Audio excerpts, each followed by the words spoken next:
NCP नेता बाबा सिद्दीकी की मौत से माया नगरी मुंबई दहल उठी है। बाबा सिद्दीकी की हत्या किसने की, अब तक इस पर सस्पेंस है, मगर शक की सुई सलमान खान के जानी दुश्मन लॉरेंस बिश्नोई की तरफ घूम रही है। लॉरेंस बिश्नोई पर शक इसलिए भी किया जा रहा है क्योंकि मुंबई पुलिस ने एनसीपी नेता बाबा सिद्दीकी की हत्या करने के आरोप में जिन 2 आरोपियों को गिरफ्तार किया है, उन्होंने पूछताछ में लॉरेंस बिश्नोई गैंग से जुड़े होने का दावा किया है।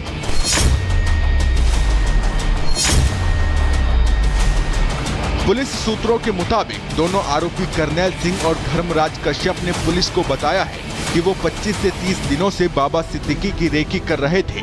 पहले भी वो कई बार पूरी तैयारी के साथ बाबा सिद्दीकी को मारने के लिए उनके घर के पास तैयार थे, लेकिन तब उनका प्लान कामयाब नहीं हो पाया था। लेकिन दशहरा के मौके पर दोनों आरोपियों को वो मौका मिल गया जिसका वो 25 से 30 दिन से इंतजार कर रहे थे, और इस बार लॉरेंस के शूटरों ने एनसीपी नेता बाबा सिद्दीकी की हत्या कर दी। लॉरेंस के शूटरों ने बाबा सिद्दीकी को क्यों मारा, इसका तो अभी तक खुलासा नहीं हो पाया है, लेकिन माना जा रहा है कि सलमान खान से नजदीकियों के चलते ही लॉरेंस बिश्नोई गैंग ने मर्डर की इस वारदात को अंजाम दिया है। ये कयास इसलिए भी लगाए जा रहे हैं क्योंकि बाबा सिद्दीकी के सलमान खान के साथ गहरे संबंध थे।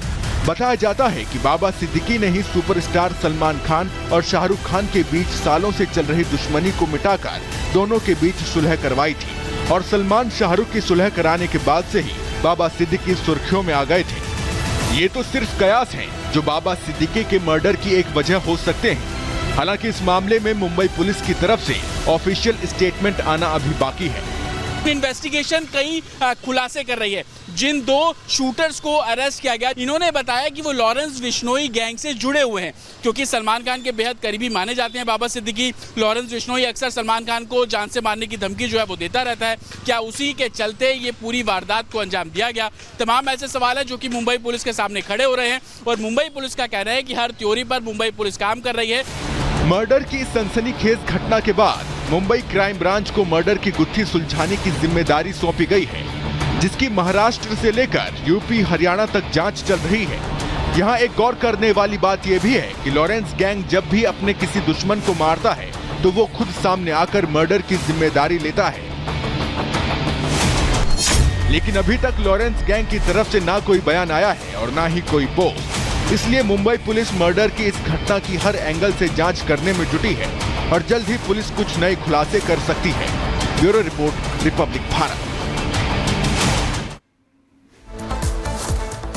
तो सवाल यही है कि क्या इस हत्याकांड का सरगना लॉरेंस है? अब आपको बताते हैं कि लॉरेंस का ऑपरेशन 10 क्या है, कि कौन कौन इससे ऐसे लोग हैं जो उसके टारगेट पे हैं। देखिए, सलमान खान अभिनेता जो टॉप मोस्ट है, काला हिरण शिकार मामले में लॉरेंस बिश्नोई गैंग सलमान खान को मारना चाहता है। आपको याद होगा कि उस समय जब शिकार हुआ था उसके बाद से वो उनके पीछे पड़ा हुआ है। लॉरेंस के करीबी विक्की के शूटर को छिपने में शगुनप्रीत ने मदद की थी। शगुनप्रीत जो सिद्धू मूसेवाला का मैनेजर है, वो भी लॉरेंस के निशाने पे है। वहीं मनदीप धारीवाल जो बम्बीहा गैंग का लीडर है, वो भी इसके निशाने पे है। विक्की के शूटर को छिपाने में मनदीप ने मदद की थी, इसलिए इसके निशाने पर है। वहीं कौशल चौधरी जो गैंगस्टर है, लॉरेंस गैंग के कबूलनामे के मुताबिक कौशल ने भी विक्की बुदुखेड़ा के साथ दिया था। वहीं कौशल चौधरी जो गैंगस्टर है, भोलू शूटर, अनिल लठ और सनी लेफ्टी को हथियार मुहैया ये करवाता था। इसलिए अमित डागर, लॉरेंस ने अपने कबूलनामे में बताया कि विक्की के कत्ल की पूरी साजिश इसने रची थी, जो काफी करीबी था लॉरेंस के, और इसीलिए अमित डागर भी उसका दुश्मन है। अमित डागर कौशल चौधरी ने तैयार की थी, जो भी पूरी स्क्रिप्ट तैयार की गई थी वो इसने तैयार की थी। सुखप्रीत सिंह ये भी उसके टारगेट पे है। लॉरेंस के करीबी अमित शरण की हत्या के पीछे सुखप्रीत सिंह का हाथ है, इसलिए ये भी उसकी लिस्ट में है। लकी पटियाल की बात करेंगे, लकी पटियाल को अपना दुश्मन मानता है लॉरेंस बिश्नोई, और इसीलिए वो भी टारगेट पे। रम्मी मसाना, रम्मी से अमनदीप की हत्या का बदला लेना चाहता है लॉरेंस, और इसलिए रम्मी मसाना भी उसकी लिस्ट में है। गुरप्रीत शेखों, ये कौन है आपको बताते हैं, गोंडर गैंग का सरगना है गुरप्रीत सिंह, और इसलिए ये भी निशाने पे है। भोलू शूटर, भोलू शूटर कौन है? लॉरेंस के करीबी विक्की का कातिल है भोलू शूटर, और चूंकि लॉरेंस के करीबी विक्की को मारा था, इसलिए भोलू शूटर भी उसके निशाने पे। यानी कि ये ऑपरेशन 10 लॉरेंस की जो हमने आपको बताया। तो बड़ा सवाल दरअसल खड़ा होता है कि जो हत्याकांड का सरगना है लॉरेंस बिश्नोई, आखिर कैसे उसके निशाने पर, जिस तरीके से यहाँ पे टॉप मोस्ट जो इंडिया के लोग हैं वो निशाने पर है। सीधे रुख करते हैं हमारे जो खास मेहमान जुड़े हमारे साथ, फॉर्मर एसीपी वेद भूषण जी। वेद भूषण जी, ये सवाल खड़ा होता है कि आखिर कैसे एक बड़ा गैंगस्टर जो कि दुनिया के टॉप मोस्ट लोग, चाहे पॉलिटिशियंस हो, चाहे उद्योगपति हो, चाहे वो बॉलीवुड स्टार्स हो, सब निशाने पर हैं और बड़े आराम से वो हत्याकांड के बाद जो जिम्मेदारी लेता है, आकर के सामने से कहता है कि भाई हमें जिम्मेदार इसके लिए, और मुंबई पुलिस हो चाहे दिल्ली पुलिस हो, यहाँ पे सिर्फ और सिर्फ जांच की बात करती है, कार्रवाई की बात करती है। देखिए, जब भी पुलिस इन्वेस्टिगेशन करती है, चाहे सीबीआई करे, चाहे लोकल पुलिस करे, क्राइम ब्रांच करे, वो पहला कोशिश होती है कि मोटिव एस्टेब्लिश करना, मकसद क्या था। ये आम मर्डर नहीं है, इनके पास सिक्योरिटी थी, तमाम तरह की चीजें थी, और वेपन्स किस तरह के ऑटोमेटिक वेपन्स थे कि 6 राउंड फायर फटाफट हो गए और जो उनके पीएसओ थे वो खड़े के खड़े रह गए। तो ये तमाम जो चीजें हैं, और सबसे बड़ी चीज है पैसा इन्वॉल्व है इसके अंदर। ये जो आर्म्स सप्लाई होते हैं, ये छोटे मोटे आर्म्स नहीं होते, ऑटोमेटिक वेपन्स हैं। तमाम चीजें और इन्वेस्टिगेशंस में आएंगी, इनके सीसीटीवी कॉल डिटेल्स और इनके जो मोबाइल कॉल डिटेल्स से पता लगेगा और कौन कौन इनके एसोसिएट थे, कौन कौन दूसरे लोग इनके कनेक्शंस थे। और जैसा मैंने बताया कि मोटिव एस्टेब्लिश करना बहुत जरूरी है कि क्या बदला लेने के लिए किया गया, क्योंकि महाराष्ट्र में इलेक्शंस हैं, ये सबसे इंपॉर्टेंट पॉइंट है। ऐसे टाइम पर ये मर्डर पॉलिटिकली भी इंपॉर्टेंट हो जाता है और क्राइम के एंगल से तो पूरे हिंदुस्तान में आज पूरा सोशल मीडिया इसके ऊपर लगा हुआ डिबेटिंग है कि किस तरह से ये क्राइम को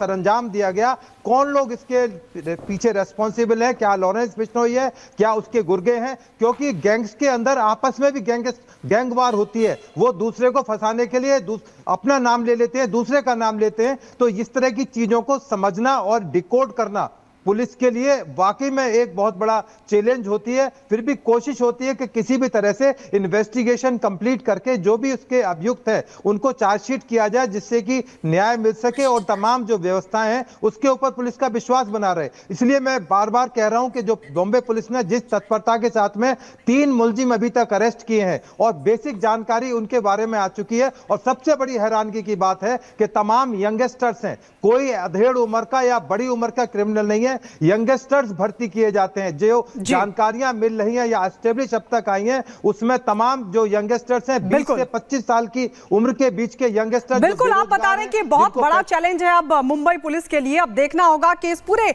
मामले में किस तरीके का एंगल निकलकर सामने आता है। बहुत बहुत शुक्रिया वेद भूषण जी हमारे साथ जुड़ने के लिए। और आइए अब आपको बता दें कि क्योंकि इस पूरे मामले को लेकर, हत्याकांड को लेकर अब सियासी बयानबाजी भी निकलकर सामने आ रही है, लेकिन बीजेपी के नेता किस तरीके से इस पूरे मामले को देख रहे हैं और उनकी तरफ से साफ तौर पर कहा गया कि महाराष्ट्र सरकार इसको लेकर कड़ा एक्शन ले रही है। मुख्तार अब्बास नकवी क्या कह रहे हैं, जरा सुनिए।